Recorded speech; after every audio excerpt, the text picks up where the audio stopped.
The day I realized my parents kept breaking into my apartment wasn't the day everything fell apart. It was the day I understood just how far they were willing to go. I'd come home to lights I never turned on food. I never cooked blankets shaped by bodies that weren't mine. Every corner whispered that I wasn't living alone at all. People think family crosses lines out of love. But what if crossing lines becomes the only way they know how to hold you? Because the moment I finally disappeared, that's when the real story began. I wasn't always this cautious. There was a time I believed boundaries were simple. You draw a line, people respect it. But in my family, a line was just something to step over. Maybe that's why at 29, I still flinched when my phone lit up with my mother's name, or when my father's voice slipped into that soft, guilt-laced tone he used whenever he wanted something quietly surrendered. Growing up, privacy was a fantasy I watched other kids enjoy. My bedroom door might as well have been made of glass. Mom Evelyn walked in whenever she pleased, sometimes humming, sometimes silent, always searching. She'd pick up notebooks, skim pages, ask questions masked as concern. "You hide too much," she'd say, though she never stopped to consider why I felt the need to hide it all. Dad Thomas never interfered. He'd shrug, mutter something about keeping the peace, then let her keep going.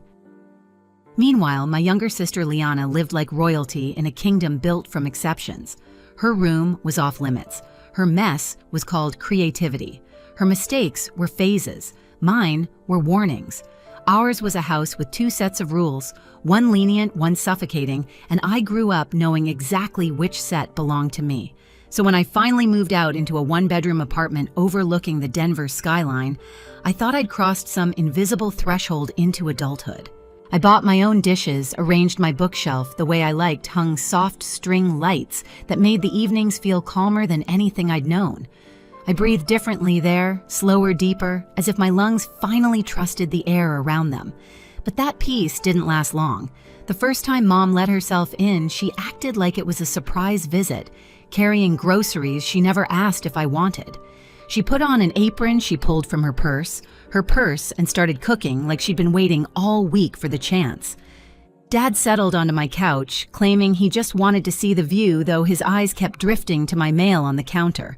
I told myself it was a misunderstanding, an overstep she'd correct once I explained. But explaining to my mother had never changed anything before. It didn't now. Then came the smaller violations. Containers moved.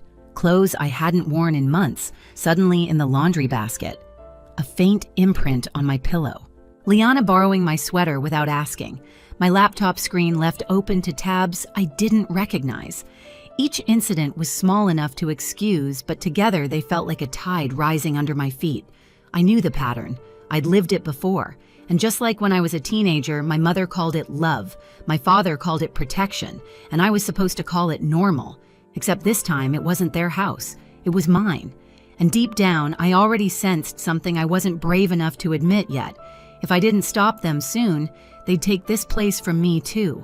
One unlocked door, one excuse, one intrusion at a time. The shift didn't happen all at once. It was slow, quiet, like a draft slipping through a window you thought was sealed. I'd come home from work and notice something barely off a cabinet left open. Spices rearranged, my folded towels suddenly stacked edge out instead of edge in. Harmless things, easy to dismiss. But that's how my mother worked.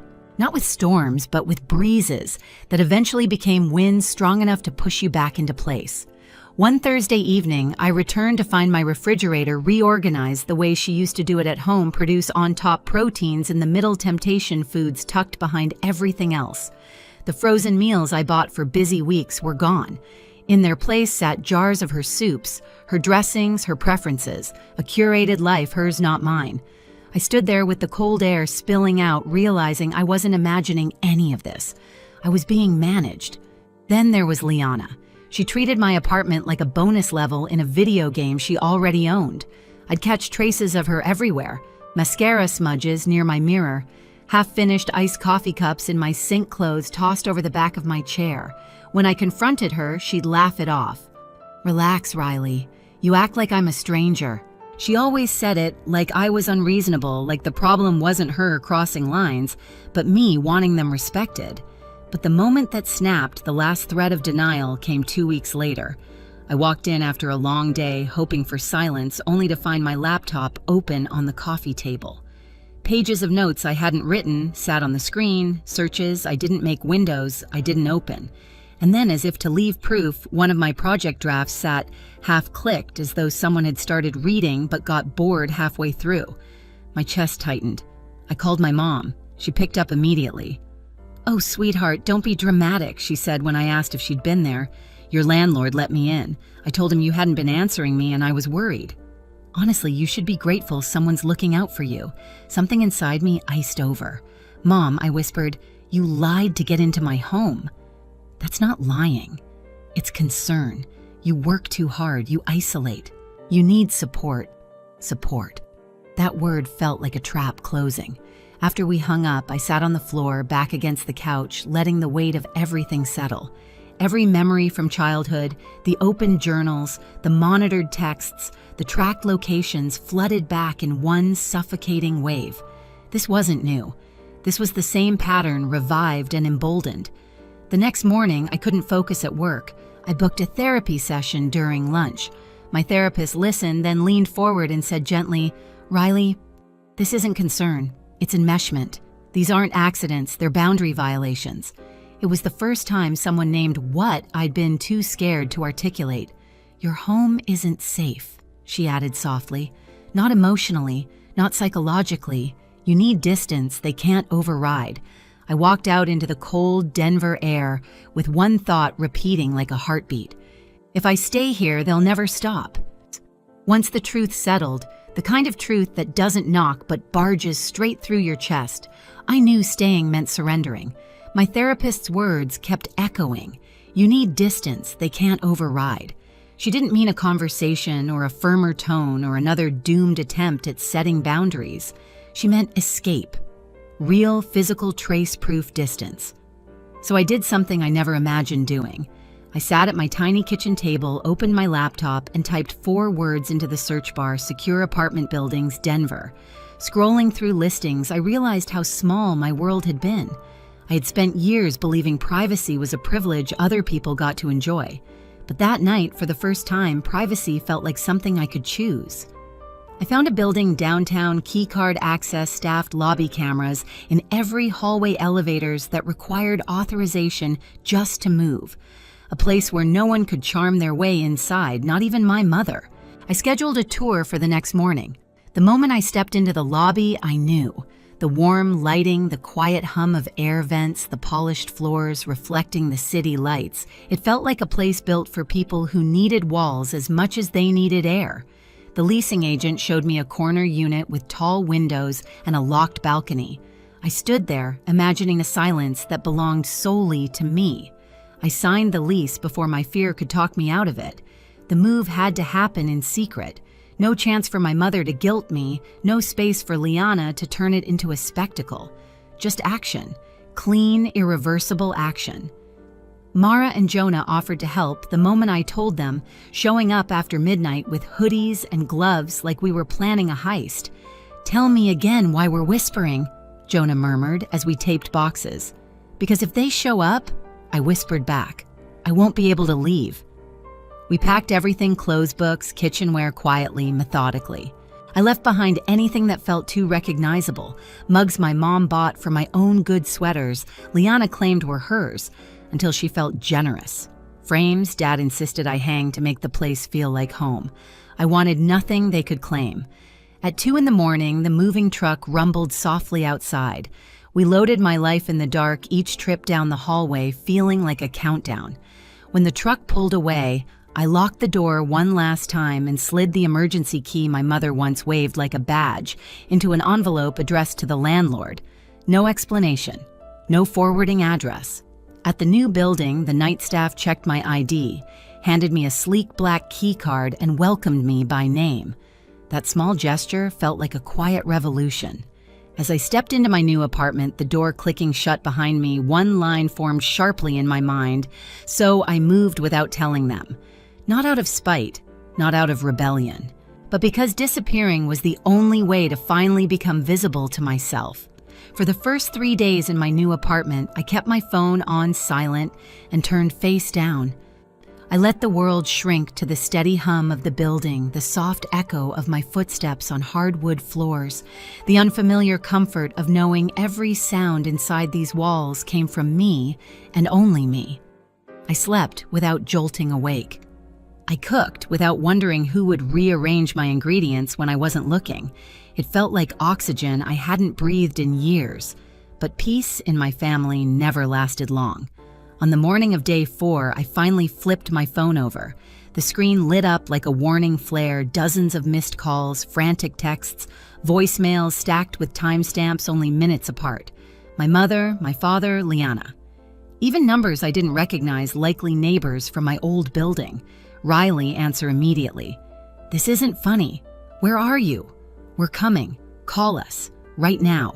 And then Liana's post on social media, "My sister is missing. Please pray she comes home." Missing. The irony almost made me laugh, but the longer I scrolled, the more I sensed this wasn't just panic, it was spiraling.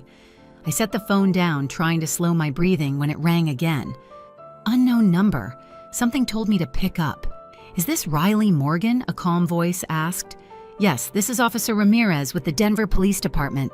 Are you safe at the moment?" My stomach dropped, but my voice stayed steady. "I am. I'm calling because members of your family were involved in an incident at your former residence. We need you to come down to the station to verify a few details." I closed my eyes, exhaling slowly. "What happened? They attempted to enter your old apartment," she said carefully. "The tenants inside believed it was a break-in." "Of course they did. My family didn't knock. They never had." "I'll come right away," I said. When I entered the station, the fluorescent lights hummed over rows of chairs, the scent of stale coffee drifting from somewhere behind the front desk. A receptionist directed me to a small conference room, and as I stepped inside, the scene hit me like a slap. My mother sat at the table, mascara smudged, tears streaking her cheeks in uneven lines. My father hovered beside her, jaw-clenched eyes darting toward the doorway as I appeared, and Liana paced in the corner, arms folded, her face blotchy from crying or from being caught. It was hard to tell. The moment my mother saw me, she gasped, standing so abruptly her chair screeched against the floor. "Riley! Oh my God, where have you been? We thought you were dead." Her voice trembled, but beneath the panic I recognized something else. Accusation, as if my disappearance had been a personal attack against her. I didn't move closer. "I'm fine," I said quietly. "You shouldn't have been at my apartment."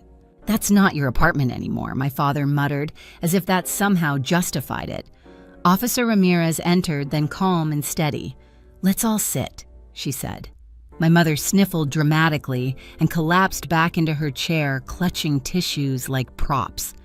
I remained standing until the officer motioned me into the seat across from them. "Ms. Morgan," she began, "we need to clarify your whereabouts and well-being because your family reported you missing." "I wasn't missing," I said. "I moved." "You moved?" My mother repeated, her voice breaking. "Without telling us, without telling me." Her hurt tone would have gutted me once. Now it sounded like a familiar trap being sprung. "Yes," I answered simply. Liana rolled her eyes. "You're being ridiculous, Riley. If you had just told us, none of this would have happened." Officer Ramirez cleared her throat. "Let's revisit what did happen. According to the tenants and witnesses, your family attempted to force entry into a unit that wasn't theirs."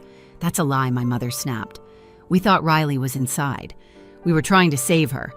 By climbing onto someone's balcony, the officer asked evenly. Liana shifted uncomfortably. I slipped. It wasn't like a break-in. My father rubbed his temple. "We were desperate. Our daughter vanished. What were we supposed to think?" "You're supposed to respect her privacy," the officer said. "She's an adult. Her absence is not a crime." Their silence landed like weight on the table. I inhaled. "I moved because you wouldn't stop entering my home." My mother's head whipped toward me. "We only went inside to help you. You lied to my landlord," I reminded her. "You told him I was unstable, so he'd let you in." She flinched at the word lied, but recovered quickly. "I was worried. You read my things. You reorganized my home. You gave Liana a key." Liana scoffed. "Oh, please. You act like I stole something. You stole my space," I said. "My safe place." Officer Ramirez folded her hands. "Ms. Morgan, would you like to formally document these boundary concerns?" my mother gasped. "Document. She's our daughter." "And you're trespassers," the officer replied calmly, "intentional or not." The words hit my family harder than anything I'd said. My father leaned forward. "Riley, come on. We made mistakes, but involving the police—" "You involved them," I said gently, "not me. And let them face the police." The line from my thumbnail, the line that defined everything, settled over the room like a truth none of them could escape. My mother's lips trembled. "I can't believe you do this to us." I met her eyes. "I didn't do anything to you. I just stopped letting you do things to me." Silence. Heavy. Necessary. Officer Ramirez slid a form across the table. "Given the circumstances, I recommend a written boundary agreement. It's not a restraining order, but it documents expectations moving forward." My mother stared at it like it was a death sentence. I kept my voice steady. "Here are my terms, 3 simple lines. You will not come to my new home. We only meet in public places. You do not access my personal belongings accounts or mail ever." My father frowned. "That's extreme." "No," I said softly. "It's adulthood." For a moment, no one moved. Then slowly, with the reluctance of people, realizing the world no longer bends for them, my parents signed. Liana signed last, eyebrows, tight jaw set, understanding finally dawning in her expression. When the paper slid back to me, the signature shimmering slightly in the overhead light, something inside my chest untangled, something that had been twisted for years. My mother whispered, "I miss when you needed us." I gathered the papers calmly. "You can still be in my life. You just can't be in my home." Officer Ramirez nodded approvingly. And as I walked out of the station, the cold Denver air wrapped around me like a clean slate. I felt something I hadn't felt in a long, long time. Freedom, earned, chosen, undeniable. The days after the police station felt unusually quiet, like the world had finally stopped pressing against my skin. In my new apartment, the mornings were slow and gentle. I'd open the blinds and let the Denver sunlight spill across the hardwood floors, a reminder that this space, this peace belonged entirely to me. No unexpected footsteps, no rearranged spices, no lingering fear that someone had crossed a line while I was gone. My family kept their distance just as they agreed. We met only in neutral places, a quiet cafe near Union Station, where the tables were small and the boundaries were unmistakable. My mother arrived carefully now, as if stepping into a room where the rules had changed, and she wasn't sure which ones applied to her anymore.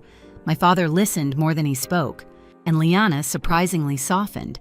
The embarrassment of facing the police matured her in ways lectures never had. None of us pretended things were perfect, but for the first time they treated my space, emotional and physical, as something real, something valid. And as the weeks passed, I felt myself expanding into the life I'd pushed aside for years.